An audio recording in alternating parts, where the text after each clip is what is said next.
Bismillahirrahmanirrahim. Assalamualaikum warahmatullahi wabarakatuh. Sekali lagi kita mula ya. Saat kita baru bermula live ni. Alhamdulillahi rabbil alamin. Hamdan lillah, salatan wa salaman ala rasulillah. Sayyidina wa maulana wa habibina wa syafi'ina Muhammad ibni Abdillah wa ala alihi wa ashabihi awliyaillah. Alhamdulillah, segala puji bagi Allah. Allah ya Rahman, ya Rahim, ya Wadud. Allah ya Jami, yang maha mengumpulkan. Allah kumpulkan kita di sebaik-baik bulan yang paling mulia, bulan yang paling mulia, iaitu bulan Ramadan. Allah kumpulkan kita pula di sebaik-baik tempat di atas muka buminya, iaitu di mana ni? Di LPPKN. Subhanallah. Di mana lagi ni? Atas kursi. Kita sedang berada di mana ni tuan-tuan puan-puan sekalian? Kita ni melakukan hijrah daripada rumah pergi tadi ke pejabat. Hijrah ni maksudnya kalau dari segi zahirnya perpindahan dari segi tempat ke tempat. Kalau batin tu berpindah daripada perkara yang kurang baik kepada baik, lebih baik dan sebagainya. Ada orang berhijrah daripada dia bergantung pada manusia kepada Allah. Jadi maksud hijrah tu luaslah. Setiap hari pun kita buat hijrah. Hijrah yang paling banyak adalah hijrah tempat lah kan. Daripada bilik ke mana, daripada rumah ke tempat kerja. Subhanallah. Dan mudah-mudahan setiap kali kita berpindah tempat, kita berpindah ke tempat-tempat yang baik. Jadi kita datang tadi berhijrah ke LPPKN, bangunan yang tinggi ni di tengah-tengah KL ni. Melintasi Sogo tadi. Betul kan? Saya perasan. Lalu, Sogo lah. Boleh jalan kaki je kot kan? Mencabar ni tuan-tuan, puan-puan sekalian. Sebab duduk di kawasan betul-betul Bandaraya Kuala Lumpur ni kan? Masya Allah. Tapi orang LPPK ni orang yang kuat ya. Ke hari-hari pergi Sogo. Okey. Alhamdulillah. Subhanallah. Kita berhijrah tadi daripada rumah ke tempat kerja, kemudian Allah hijrahkan kita mungkin secara paksa ke sukarela, wallahu a'lam.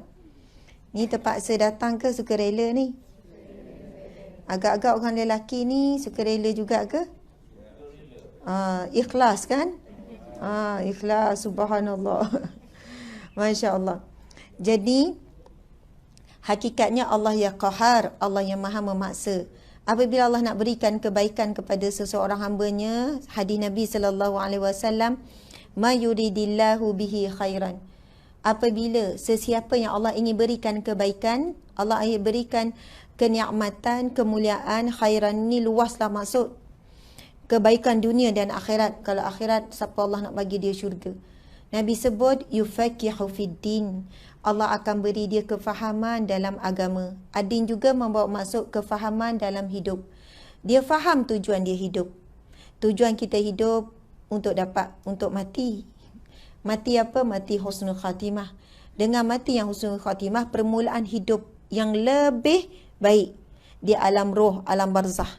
Kalau permulaan hidup di alam barzah itu baik, maka Rasulullah kata perjalanan seterusnya juga adalah baik. Subhanallah. Ada hadis Nabi yang sahih, Nabi sebut sesungguhnya alam barzah itu adalah gerbang kepada pintu syurga ataupun jurang api neraka. Subhanallah. Sebab itu sebenarnya hidup kita ni tentang apa ya? Tentang bagaimana perakhiran hidup kita. Hidup kita adalah tentang bagaimana kita mati. Subhanallah. Hidup 40 tahun, 50 tahun, 60 tahun, ceritanya kita ni nak mati macam mana? Betul atau tidak? Bukannya kita hidup adalah bagaimana untuk hidup selamanya, tak. Kita hidup adalah untuk bagaimana kita corakkan kematian kita. Hadis Nabi SAW, seseorang itu akan mati sebagaimana yang dia cintai ketika hidup.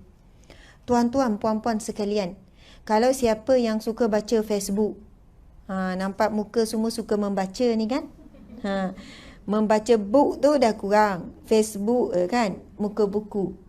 Tapi syukur juga sebenarnya kalau siapa yang pandai memanfaatkan Facebook ni, memang dia akan jadi lebih baik. Tengoklah pada tuan-tuan, puan-puan sekalian kan. Nampak tak perubahan baik tu? Dah mengaku pun serba salah kan. Subhanallah. Sebab apa? Kita yang menentukan. Itu kan makhluk Allah kan? Facebook tu makhluk Allah ke tidak? Bukan. Subhanallah. Selain daripada Al-Khaliq, iaitu pencipta, semuanya makhluk. Semuanya makhluk. Bahkan masa pun makhluk Allah. Facebook ke, Twitter ke, IG ke, semuanya Allah ya Khaliq yang menciptakan. Kalau kita katakan manusia yang buat. Siapa yang bagi idea kepada manusia nak buat? Allah yang musawir, Allah yang maha kreatif. Siapa yang bagi bijak pada manusia untuk ciptakan? Allah yang hakim yang maha bijaksana. Siapa yang bagi pengetahuan pada manusia? Allah yang alim yang maha memiliki ilmu. Siapa yang bagi cergas ni? Cergas sungguh lah yang buat bina ni kan. Sekarang Huawei bergaduh dengan Donald Trump. Betul kan? Donald Trump ni kan. Kok dia dengar lah ni kan. Okey. Dengar Huawei. Huawei ni Cina. Saya pula baru beli telefon Huawei. Kan heboh pula Huawei. Telefon ni, telefon untuk live. Lepas tu telefon sebab apa? Sebab dia punya gambar, punya audio, video live dia memang cantik. Jadi kita nak jelas, kita nak clear. Sebab tu ada orang kata, kenapa Ustazah nampak cerah? Sebab Huawei. Kalau live tu kan, kenapa nampak Ustazah cerah? Saya faham lah tu kan. Jadi ini faktor Huawei, jangan percaya ya. Jadi ambil gambar raya nanti pun, kalau Huawei ke Oppo ke apa, tak boleh percaya sangat. Betul kan? Diri sendiri tak boleh percaya pada diri sendiri. Betul lagi orang luar. Tapi sebab kadang bagusnya dia kalau buka belakang ni, kadang kalau kita buka belakang apa? Projektor, kalau ada ceramah, ada projektor kat belakang. Kalau setengah kamera lain tu dia jadi gelap, tak nampak. Tapi Alhamdulillah dia tetap nampak. Jadi kita cuba cari yang terbaik lah kan. Untuk bila buat kerja agama Allah, mesti buat yang terbaik. Bukan buat urusan dunia saja. Bukan sebab nak present untuk dapat projek saja. Tapi nak dapat projek daripada Allah, nak dapat buat urusan agama, mesti buat bersungguh-sungguh. Dan ada je pihak yang menyumbang. Ustazah, ini untuk ni beli apa-apa untuk kemudahan kerja dakwah. Alhamdulillah. Subhanallah. Okey. Jadi nak sebutnya, Allah ya Khaliq yang menciptakan semuanya.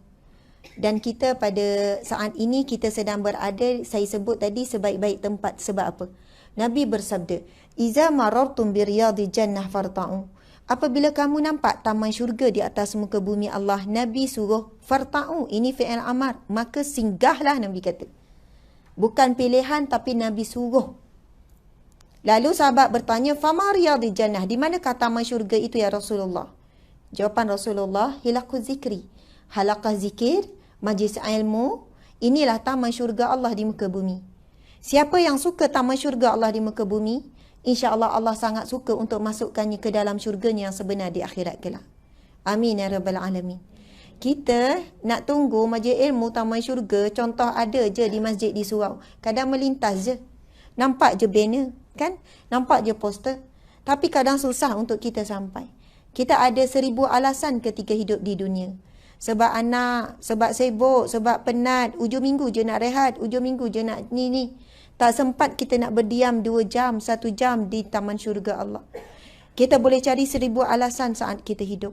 Dan kita akan mencari 1000 alasan lagi saat kita mati. Nak bagi alasan apa?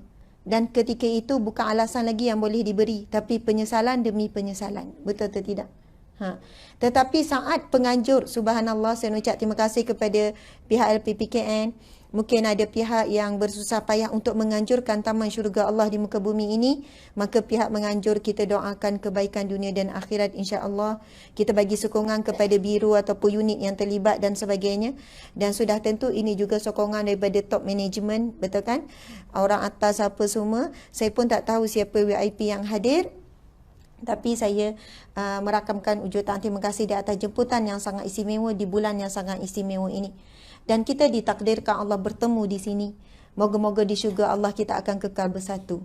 Amin ya rabbal alamin. Maksudnya kita ni taklah ditakdirkan jumpa kat Sogo ke kan? Jumpa kat Bazar Ramadan ke? Tapi kita, nama kita, roh kita pada saat ini Allah takdirkan bertemu di sebaik-baik tempat. Allahu Akbar. Jadi pagi yang syahdu ini, pagi Selasa, tiba-tiba rasa syahdu pagi ni. Kan?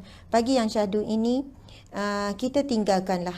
Kita sama-sama membuka pintu hati kita. tinggalkan pangkat yang ada pada batang tubuh kita, sebab pangkat tak boleh langsung membantu kita di alam kubur ataupun membantu kita ke syurga. Tinggalkanlah harta benda. Bukan suruh tinggal terus ni ya. Maksudnya masuk je ke taman syurga Allah, manusia, hamba Allah, dia kena kosongkan. Pangkat tak ada, maksudnya kedudukan, mungkin pelajaran kita tinggi sikit, pengalaman sikit ke, mungkin ada datuk, datin, wallah alam saya tak tahulah ni. Atuk saya nampak macam ramai juga kan. Mak-mak saya nampak ramai juga, subhanallah. Maksudnya kita gantung dekat luar, kita masuk ke taman syurga Allah sebagai betul-betul hamba Allah Subhanahu Wa Taala.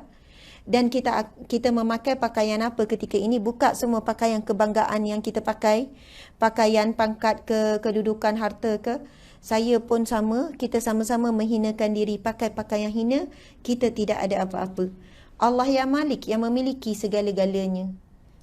Allah memberikan kekuasaan sementara sahaja pada kita. Sebaik kita mati, Allah berfirman dalam Al-Quran, Yauma la yanfa'u malun wala banun illa man atallaha biqalbin salim. Di hari yang tidak ada manfaat sedikit pun, harta benda kamu, anak pinak kamu, yang kita susah payah lahir pun tak akan ada manfaat untuk kita. Tak ada yang boleh membantu kita. Illa kecuali man atallaha biqalbin salim. Kecuali yang datang bertemu dengan Allah dengan jiwa yang selamat. Agak-agak hati kita, jiwa kita sekarang ni selamat ke tidak? Allahu Akbar, subhanallah.